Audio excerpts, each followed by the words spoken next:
Selamat datang ke Majlis Maulid Agung Alam Melayu.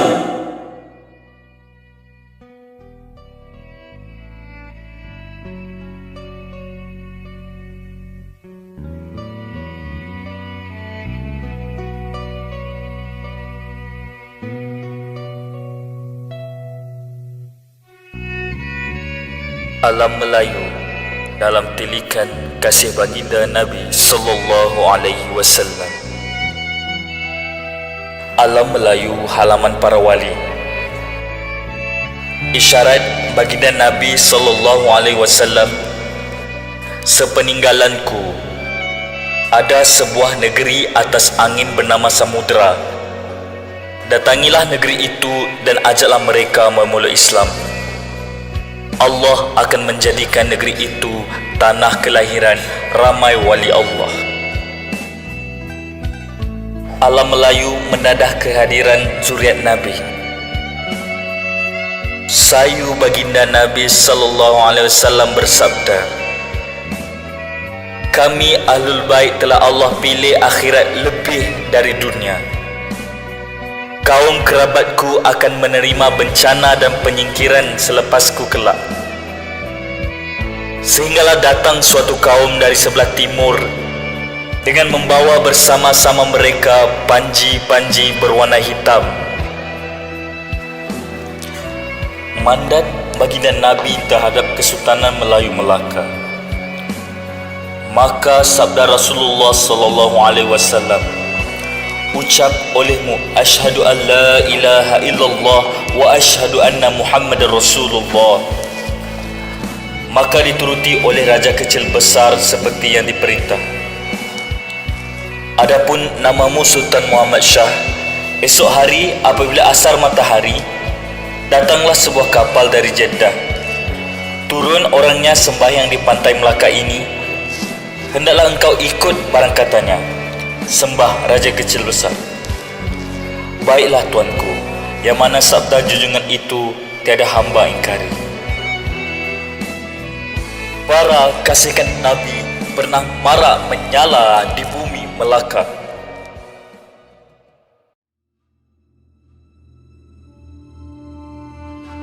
Episod sejarah yang terkambus. Kesultanan Melayu Melaka menangkis penjarahan Portugis terhadap Mekah dan Madinah. Luapan dendam Portugis. Portugis tekad menyerang Mekah dan Madinah untuk merampas jasad mulia baginda Nabi Muhammad sallallahu alaihi wasallam sebagai tebusan terhadap kota Baitul Maqdis yang telah dikuasai Muslim sejak zaman Sultan Salahuddin Al-Ayyubi. Makar penyerangan. Hasrat mereka kian hampir terlaksana. Tahun 1507 Masihi, Ketua Armada Laut Portugis Alfonso de Albuquerque menawan bandar Hormuz di Teluk Parsi dan Pulau Socotra, Laut Arab.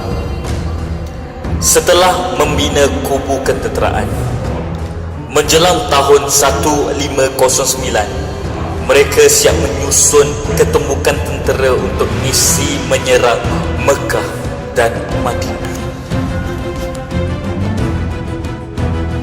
Reaksi Istana Melaka. Sampailah kabar durjana itu pantas pengetahuan Sultan Melaka melalui lisan para pedagang. Bagai direntap urat jantungnya, resah jiwanya, rungsing sekali fikirannya.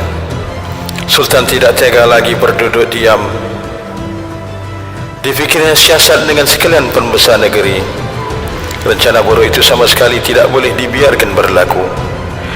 Maruah baginda Nabi sallallahu alaihi wasallam dan umat Islam wajib dipertahan walau nyawa menjadi taruhan.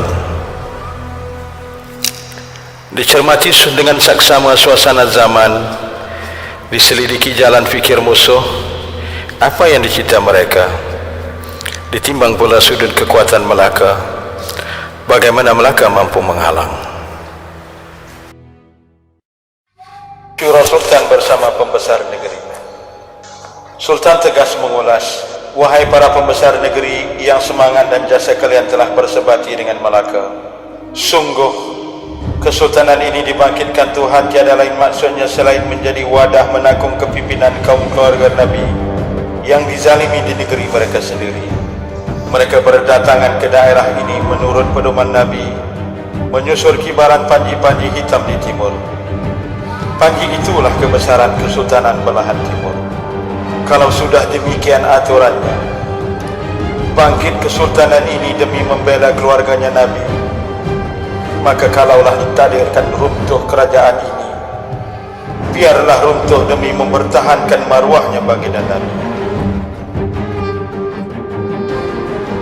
Sebermula dari moyangku Sultan Muzaffar, darah baginda Nabi sallallahu alaihi wasallam telah mengalir lancar dalam tubuhnya, sehingga mengalir pula kini ke dalam urat darahku. Sama sekali tidak sanggup kakiku melangkah lagi di bumi, di bawah teduhan langit ilahi, kalau beta tidak memungkas kedurjanaan ini. Sudikah kalian bersama-samaku kita berjuang demi Tuhan, hidup mulia dan mati syahid? Selama-lama umur di dunia akan mati juga, selama-lama di akhirat kekal abadi. Demikian titah Sultan Melaka seraya mencermati firman Allah Subhanahu wa taala yang bermaksud, apakah kamu puas dengan kehidupan di dunia sebagai ganti kehidupan di akhirat? Padahal kenikmatan hidup di dunia ini jika dibandingkan dengan kehidupan di akhirat hanyalah sedikit. Ketetapan syura sebulat suara berkeputusan. Melaka sedia berkorban dan terkorban menjadi umpan mengalih niat musuh dari merempuh Mekah dan Madinah, memancing kemarahan Raja Portugal dengan menangkap utusan Portugis yang kini berada di Melaka. Sultan faham benar betapa musuh mahu menguasai kekayaan Melaka dan menghapus kekuasaan Islam di timur jauh. Pada hemat mereka, apabila Melaka dikuasai, maka Mekah dan Kahirah akan hancur. Nafsu musuh sudah tertambat ke Melaka.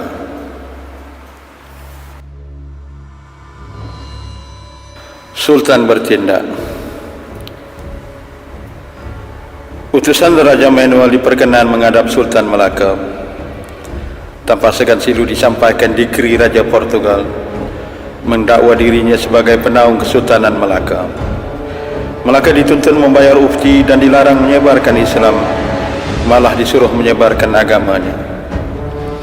Sultan menolak segala usulnya, dan apabila tanah Melaka mula diceroboh, Sultan bertindak memenjarakan mereka.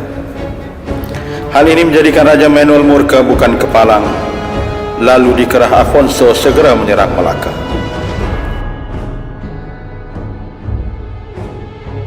Rencana berjaya, umpan mengena. Rencana ketumbungan tentera Portugis di Hormuz yang siap siaga menyerang Mekah dan Madinah terbantut. Mereka dikerah segera ke Melaka. Umpan Melaka sudah mengena. Mekah dan Madinah terselamat. Armada Portugal dengan kekuatan 18 buah kapal dan 1.400 anggota marah ke Melaka membawa amarah rajanya.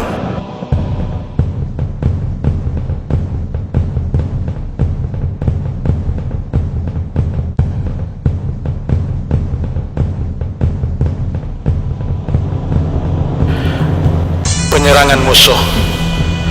Sejarah mengungkap betapa sekalian penjajah barat menyerang tanah air kita tidak sekadar ingin menakluk bumi Melayu kerana kuasa perdagangan, tetapi bertekad menghancurkan tamadun Melayu dan agama Islam sekaligus. Segala harta kekayaan negara dirampas, masjid dan istana, makam para sultan, rumah-rumah diruntuhkan, Al-Quran dimusnahkan, dokumen perpustakaan dibakar, malahan para ulama, cendekiawan dan rakyat jelata dibunuh.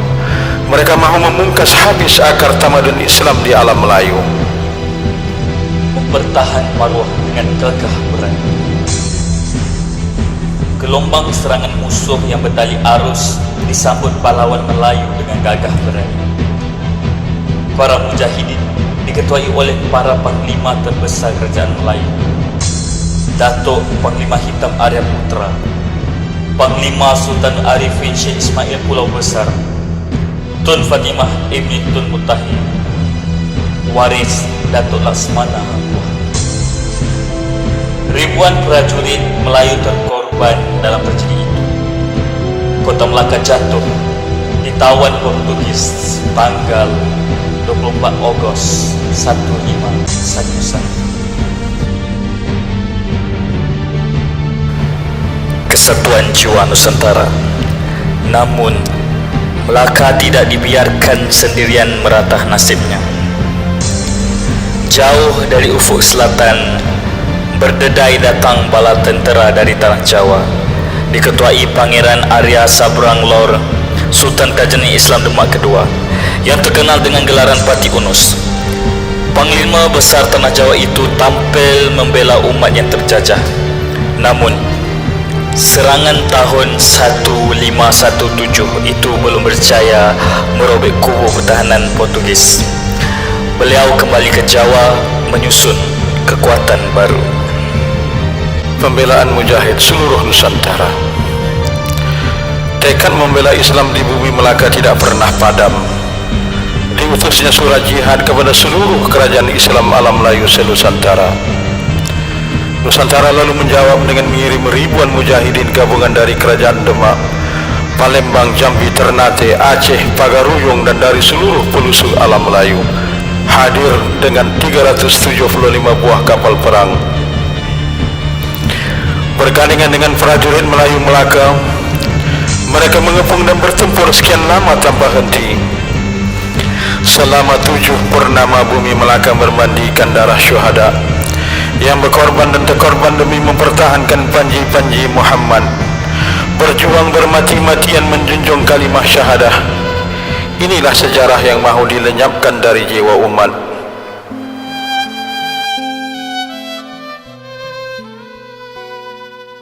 Cinta kasih adalah pengorbanan. Suratan tadi tidak mungkin dirubah, hikmahnya tiada tersangka. Ketumbukan prajurit Melayu belum diizin mengusir penjajah saat itu. Namun ribuan kesatria Melayu telah menjulang kemenangan. Gugur mereka sebagai syuhada. Jasad mulia mereka dikebumikan di pemakaman 1000 Pulau Besar Melaka. Kota Melaka ia runtuh, tetapi Islamnya tiada terpungkas, dan jurai kesultanannya terus hidup mengakar di merata negeri. Menjunjung pusaka bangsa. Di atas robohan kota Melaka, kita bangunkan jiwa merdeka. Bersatulah Melayu seluruh baka, membela hak keadilan pusaka. Cinta kasih adalah kerahmatan. Nusantara pernah teguh bersatu, padu berjuang di atas kalimat cinta, dan lemah berpecah saat meminggirkannya. Inilah aset yang tidak pernah hilang bila pun.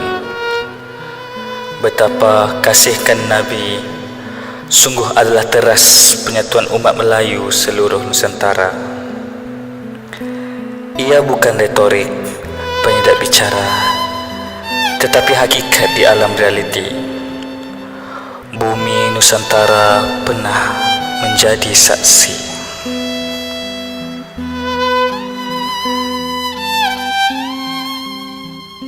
Keimanan dan keamanan bukan percuma. Leluhur nenek moyang Melayu telah mencurah pengorbanannya begitu besar. Berkah perjuangan mereka, alam Melayu Nusantara menjadi halaman umat Islam sepaling ramai di dunia. Dan dari titis cinta kasih, keringat, darah dan air mata mereka, mewariskan sekalian anak Melayu khazanah tauhid yang murni, peradaban yang tinggi, dan negeri yang aman, damai, indah, lagikan permai. Takdir ilahi menitipi hikmah tiada terperi. Sepotong hadis yang bermaksud, yang paling menakjubkan imannya adalah kaum yang datang sesudah kalian. Mereka beriman kepadaku tanpa pernah melihatku. Mereka membenarkanku tanpa pernah menyaksikanku. Mereka membela aku seperti kalian membelaku. Alangkah inginnya aku berjumpa dengan saudara-saudaraku itu.